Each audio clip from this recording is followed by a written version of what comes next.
Stop what you're doing. The cast of the 1964 classic Gomer Pyle, U.S.M.C. has lived lives more dramatic than any TV script could ever imagine. From incredible scandals to heart-wrenching final goodbyes, the truth about where these stars ended up will haunt you. We are pulling back the curtain on 60 years of history. Who survived the passage of time and who was taken too soon? The answers are finally here, and they are deeply emotional. Jim Nabors as Private Gomer Pyle. Born on June 12, 1930 in Sylacauga, Alabama, the talented performer took his lovable character from Mayberry to the Marine Corps in his own spin-off series. At the age of 34, Nabors' portrayal of the naive and gentle-hearted private became a ratings juggernaut, never falling out of the top 10 during its entire run.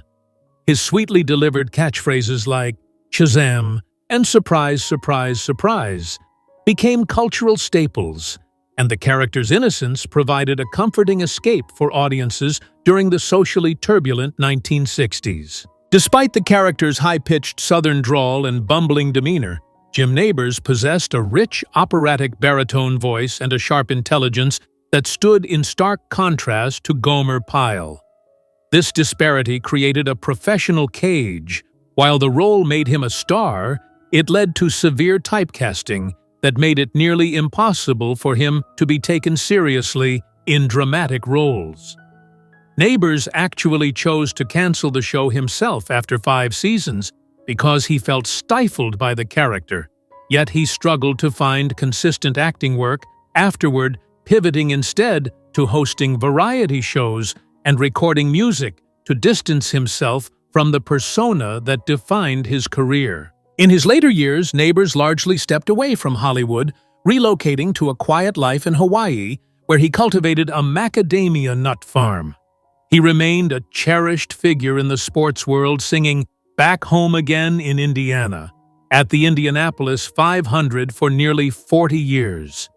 In a significant personal milestone, he married his longtime partner Stan Cadwallader in 2013, famously noting that he had never made a secret of his orientation, he just chose not to debate it publicly. Jim Nabors passed away at his home in Honolulu, Hawaii on November 30, 2017 at the age of 87. His death was attributed to health decline and a suppressed immune system, a long-term complication resulting from a liver transplant he had undergone in 1994. Frank Sutton as Sergeant Vince Carter. Born on October 23, 1923 in Clarksville, Tennessee, the talented character actor found his defining role in the spin-off of The Andy Griffith Show. At the age of 40, Sutton's portrayal of the short-fused, high-volume drill instructor Sergeant Vince Carter became an instant classic, providing the perfect foil to Jim Nabors' gentle naivety. For 5 seasons, his explosive outbursts and exasperated reactions were essential to the show's massive popularity, cementing his status as one of television's most memorable authority figures. Despite the character's trademark shouting and perpetual anger, Frank Sutton was known in real life as a gentle, intelligent, and soft-spoken man, distinguishing him sharply from the abrasive Marine he played. This drastic contrast highlighted his acting range, as he had to summon intense energy to maintain Carter's blood pressure-raising persona. However, the role's immense popularity led to significant typecasting. Once Gomer Pyle U.S.M.C. ended, Sutton found it challenging to shed the drill instructor image. While he continued to work with Jim Nabors on a variety hour, that show's cancellation left him navigating a landscape where casting directors struggled to see him as anything other than the iconic Sergeant. Frank Sutton continued to perform in dinner theater and guest roles, maintaining his passion for acting despite the limitations placed on his career. Tragically, his life was cut short far too soon while he was preparing for a performance of the comedy play Love in Shreveport, Louisiana. Sutton suffered a massive heart attack and passed away on June 28, 1974 at the age of 50. His sudden death shocked fans and colleagues alike, occurring just 5 years after Gomer Pyle left the airwaves.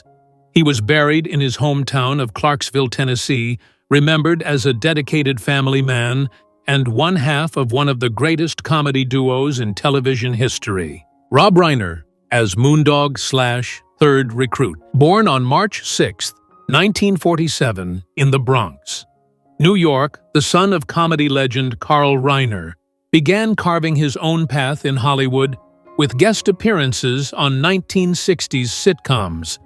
At the age of 20, Reiner took on the roles of Third Recruit and a beatnik named Moondog in Gomer Pyle, U.S.M.C., embodying the counterculture youth of the era. These characters provided a sharp comedic contrast to the show's rigid military setting. While these were brief guest spots, rather than recurring leads, they served as a vital testing ground for his comedic timing and his ability to represent the emerging flower child generation, a cultural archetype he would later perfect to massive acclaim in the following decade. Despite playing characters often associated with laziness or counterculture aimlessness, the real Rob Reiner was an intensely driven and ambitious individual determined to step out of his father's immense shadow. The contrast between his relaxed on-screen personas and his professional reality was striking. He was a serious student of film and writing. His career was defined by a persistent struggle against being typecast, a challenge that intensified exponentially after his iconic success as Mike "Meathead" Stivic on All in the Family. For years, both the industry and the public struggled to see him as anything other than a sitcom actor, creating a significant barrier he had to break down to be taken seriously as a director and writer. Reiner eventually overcame these hurdles to become one of the most successful directors in Hollywood history, helming timeless classics such as The Princess Bride, When Harry Met Sally, and A Few Good Men. Beyond the director's chair, he became a prominent political activist, dedicating much of his later life to public policy and social advocacy. Rob Reiner passed away on December 14, 2025 in Los Angeles at the age of 78. He remains a monumental figure in American culture, leaving behind a legacy of storytelling and activism that far transcends his early days as a guest actor on 1960s television. Ronnie Schell as Duke Slater. Born on December 23, 1931 in Richmond, California, the stand-up comedian stepped into the barracks of Gomer Pyle U.S.M.C. during its premiere season. At the age of 32, Schell's portrayal of Private and later Corporal Duke Slater became integral to the show's dynamic, serving as the street-smart, pragmatic foil to Jim Nabors' naive country bumpkin character. As Gomer's best friend and confidant, he provided the grounding reality check in the platoon, helping to propel the series to the top of the Nielsen ratings, where it remained a massive success throughout its 5-year run. While Duke Slater was often portrayed as the confident ladies' man and slick operator, Schell's roots were firmly planted in the high-energy world of stand-up comedy, a background that differed from the military precision of his character. His career trajectory faced a significant hurdle due to a gamble that did not pay off. Feeling he was ready for a leading man role, he actually left Gomer Pyle after the 3rd season to star in his own sitcom, Good Morning World. The show struggled to find an audience and was canceled after just 1 season, forcing a professional retreat back to the Marine Corps barracks for the final season of Gomer Pyle, a move that, while ensuring employment, marked the end of his brief attempt at headline sitcom stardom. Ronnie Schell maintained a prolific career in voice acting and comedy well beyond his sitcom days, lending his voice to cartoons like Recess and appearing in Disney films such as The Cat from Outer Space. He remained an active figure in the entertainment community for decades, often serving as the honorary mayor of Encino, California, and continuing to perform stand-up routines well into his twilight years.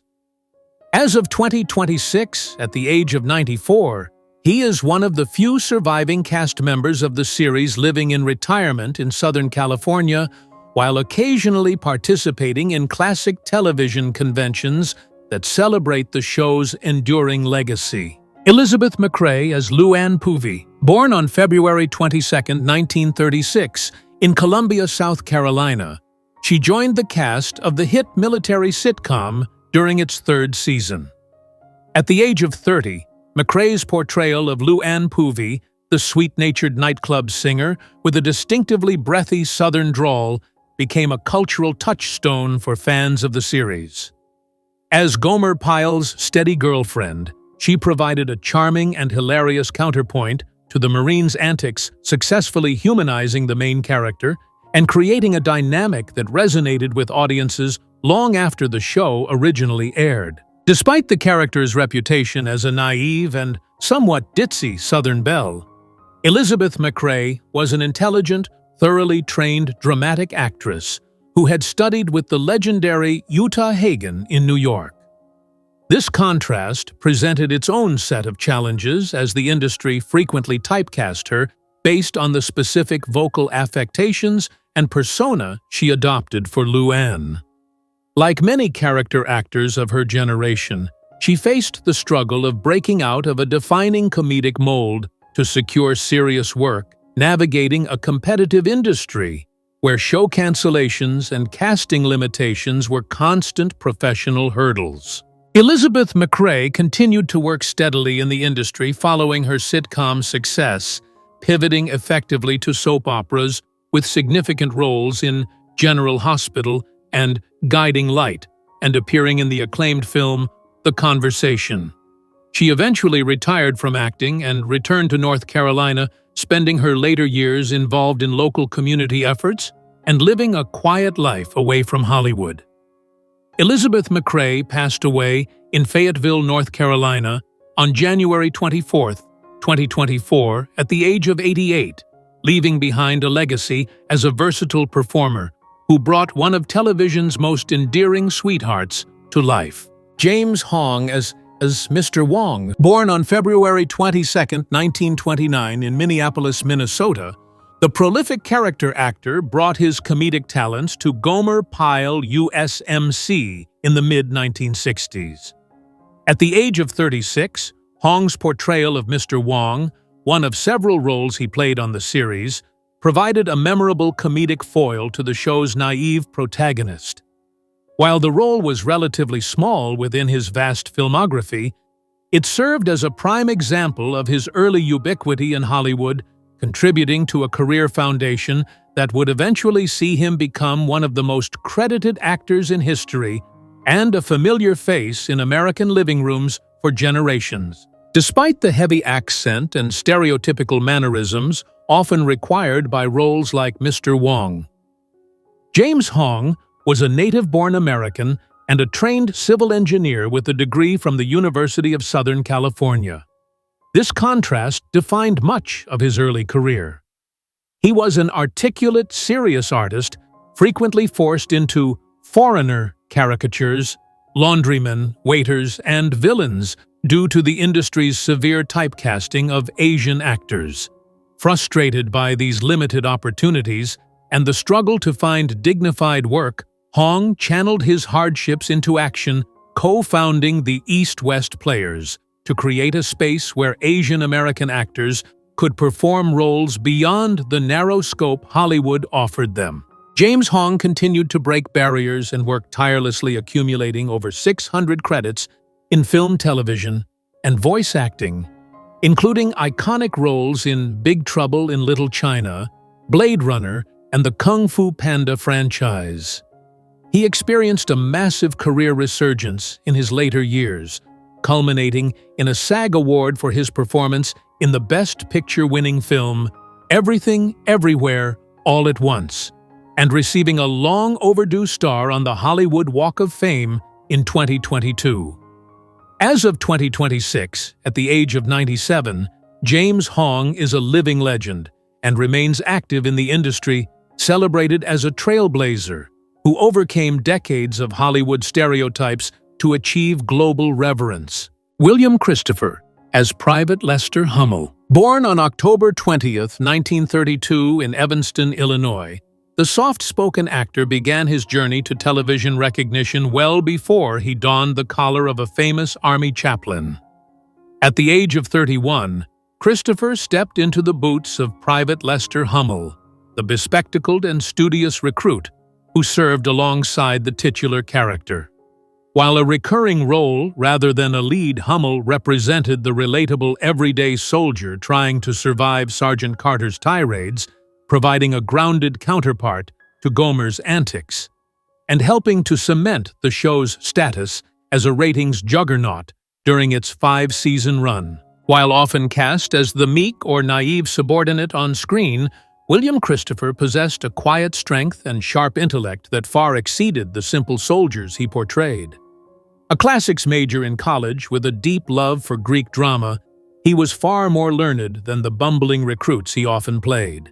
His career was not without its hurdles. Following the end of Gomer Pyle, U.S.M.C., he faced the uncertainty common to character actors bouncing between small guest roles and commercials. He often battled the industry's tendency to pigeonhole him solely as the passive, mild-mannered type, a limitation he eventually turned into an asset to secure his career-defining work on MASH. William Christopher found global fame as Father Mulcahy on MASH, a role he played for 11 seasons, and which arguably defined his legacy more than his time as Private Hummel. In his personal life, he devoted himself tirelessly to raising his son Ned, who has autism, becoming an early and vocal advocate for the National Autistic Society during an era when the condition was widely misunderstood. He continued to act sporadically in his later years, including a reprisal of his priestly persona on Days of Our Lives in 2012. Christopher passed away at his home in Pasadena, California, on December 31, 2016, at the age of 84, following a battle with non-small cell lung cancer. His passing was mourned by legions of fans and his surviving castmates, marking the end of a career defined by on-screen gentleness and off-screen advocacy. Alan Melvin as Sergeant Charlie Hacker. Born on February 18, 1923, the Kansas City, Missouri native was already a seasoned performer when he stepped into the role of the loudmouthed mess sergeant on Gomer Pyle, U.S.M.C. At the age of 42, Melvin's portrayal of Sergeant Carter's nemesis became a highlight of the series, providing a perfect comedic foil with his brash demeanor and constant betting schemes. His booming voice and imposing physical presence allowed him to dominate scenes, making the rivalry between Hacker and Carter one of the show's most enduring and entertaining dynamics. In reality, Alan Melvin was a stark contrast to the conniving and abrasive Sergeant Hacker. Colleagues and friends described him as a gentleman-kind professional and devoid of the ego often found in Hollywood. While he enjoyed a steady career, he faced the distinct struggle of the character actor being a face everyone recognized, but a name few remembered. He was heavily typecast as the tough blue-collar worker or the authoritative bully roles he played repeatedly on shows like The Brady Bunch as Sam the Butcher and All in the Family as Barney Hefner.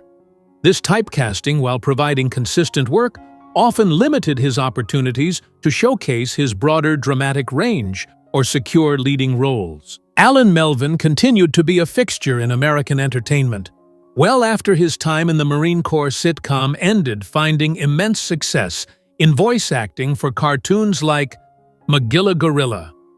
He eventually retired from acting in the late 1990s to live a quieter life.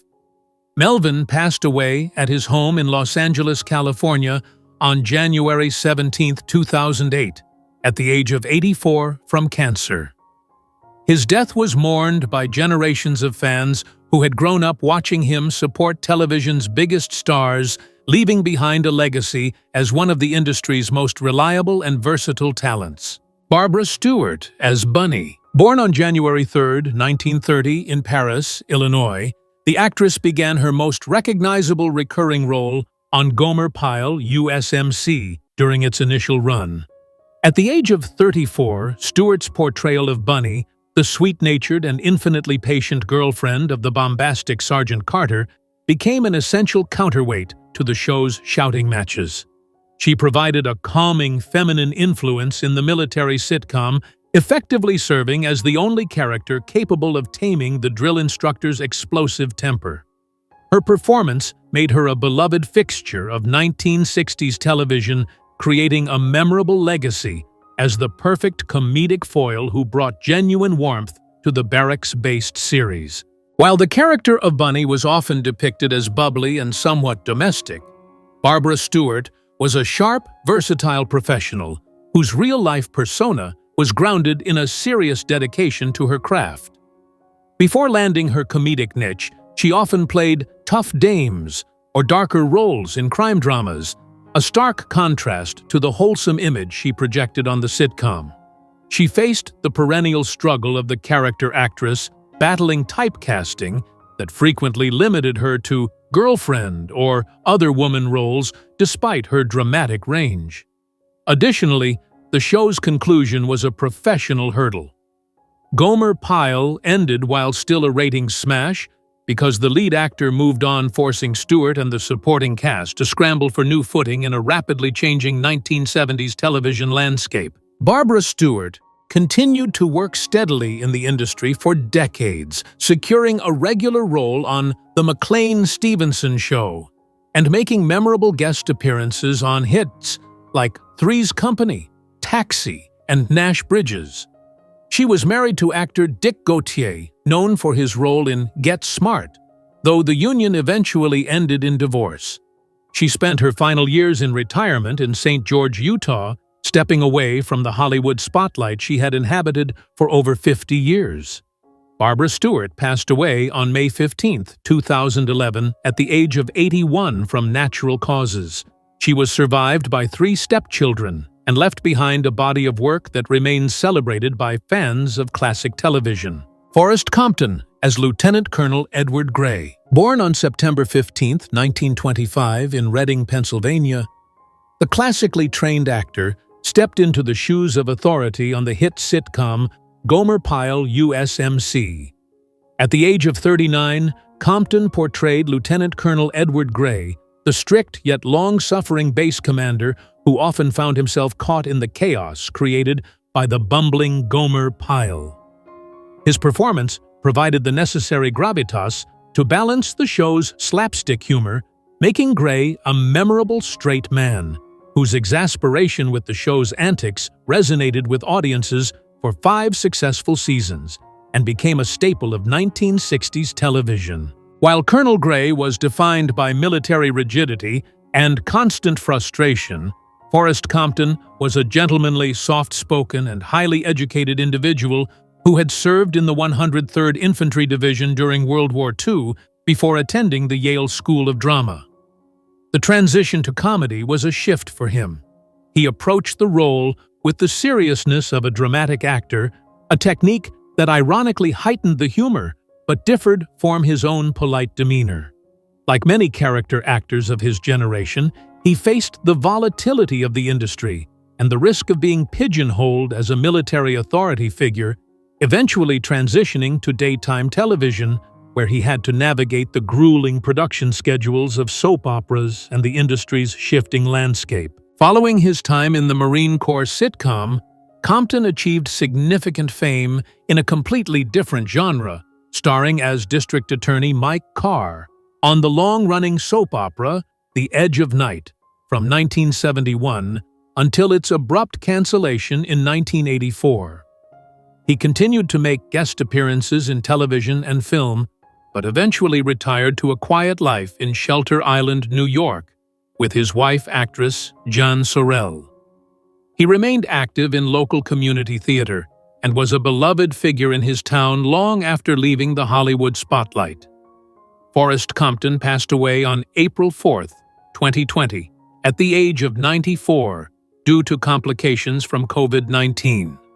His death occurred just 2 years after the passing of his wife, marking the end of a prolific career that spanned both the golden age of sitcoms and daytime drama. Roy Stewart as Corporal Charles Chuck Boyle. Born on July 17, 1927, in the Bronx, New York, the theater and cabaret veteran joined the cast of Gomer Pyle U.S.M.C. during its 2nd season. At the age of 38, Stewart's portrayal of the mild-mannered and reasonable Corporal Boyle served as the perfect comedic foil to the explosive Frank Sutton's Sergeant Carter. As the sympathetic good cop in the barracks, his character became a critical element of the show's dynamic, grounding the absurdity of the situation and acting as a bridge between the gentle Gomer and the volatile Carter, contributing significantly to the sitcom's massive popularity during the mid-1960s. In contrast to the regulated, straight-laced military man he played on television, Roy Stewart was known in private circles as a witty musical theater performer, with a background in New York's nightclub scene. His professional journey hit a significant hurdle when he was abruptly dropped from the series after the 4th season, a departure that remained a subject of speculation for years, but was often attributed by industry insiders to the era's prejudices regarding his homosexuality. This sudden exit was a professional blow, and like many sitcom actors of the time, he faced the uphill battle of typecasting, finding it difficult to secure prominent television roles that did not rely on his association with the iconic Marine corporal. Roy Stewart returned to his roots in stage acting and performed in dinner theaters, while also securing sporadic guest spots on shows like Sanford and Son, General Hospital, and The Golden Girls. He remained a working actor, appearing in films such as Airplane 2: The Sequel, though he never recaptured the mainstream spotlight he held in the 60s. Roy Stewart passed away at the Motion Picture and Television Fund Hospital in Woodland Hills, California, on December 25, 2005, at the age of 78, due to complications from cancer. He is remembered by generations of sitcom fans as the necessary voice of reason amidst the chaos of the Pyle-Carter dynamic. George Lindsay as Gomer Pyle. Born on December 17, 1928 in Fairfield, Alabama, the actor introduced the world to the lovable beanie-wearing mechanic in 1964, bridging the gap between The Andy Griffith Show and the universe of Gomer Pyle, U.S.M.C. At the age of 35, Lindsay's portrayal of the good-natured but dim-witted cousin of Gomer became a comedic staple, famous for his Judy, Judy, Judy impression and his distinct high-pitched laugh. He successfully filled the comedic void left by Jim Nabors, turning Gomer into a cultural icon of rural American friendliness that endured through multiple series, including Mayberry RFD. The contrast between George Lindsay and Gomer Pyle was stark. Unlike the uneducated mechanic he played, Lindsay was a former college quarterback and a high school science teacher with a degree from Florence State Teachers College. This intellectual gap made the role a testament to his acting ability, but it came with a heavy professional cost. Lindsay faced severe typecasting, finding it nearly impossible to shed the Gomer persona to secure serious roles. He often spoke of the frustration of being trapped by the beanie, acknowledging that while the character provided a steady living, it simultaneously suffocated his opportunities to demonstrate his dramatic range in Hollywood. George Lindsay eventually embraced his association with rural comedy, becoming a long-running cast member on Hee Haw and lending his voice to beloved Disney characters in The Aristocats and Robin Hood. He also dedicated his later life to philanthropy, raising over $1 million for the Special Olympics in Alabama. George Lindsay passed away in Nashville, Tennessee on May 6, 2012, at the age of 83 due to heart failure following a brief illness.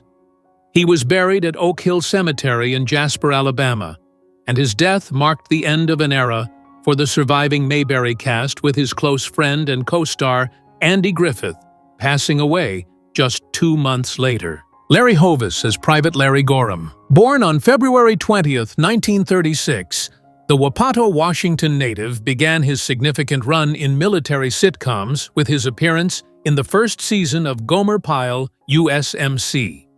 At the age of 28, Hovis portrayed Private Larry Gorham, a fellow recruit who served alongside the titular character during the show's formative episodes.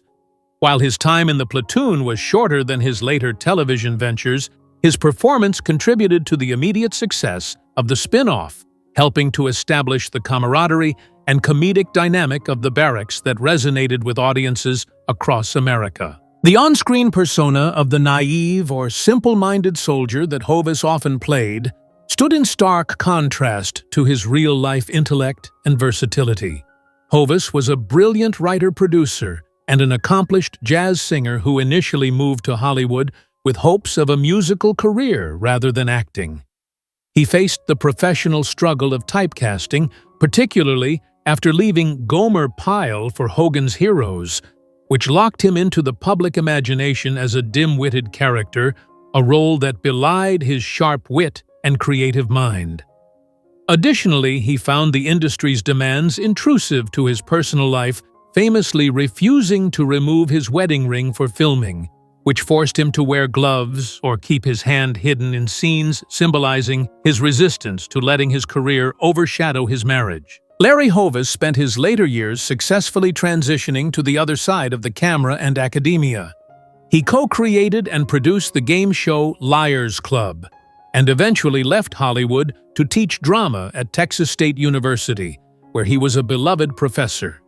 He remained active in the local theater and music scene in Texas, returning to his roots as a performer. Larry Hovis passed away in Austin, Texas, on September 9, 2003, at the age of 67, due to complications from esophageal cancer.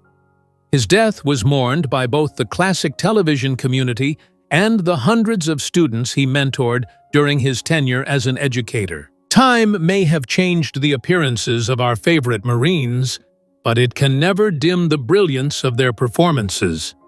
From the drill floor to the final curtain call, these actors gave us their all. We hope this look back provided a moment of meaningful reflection on the legends of the Corps. Who was your absolute favorite character from the series? Let us know in the comments, and don't forget to like this video if you enjoyed this nostalgic reunion.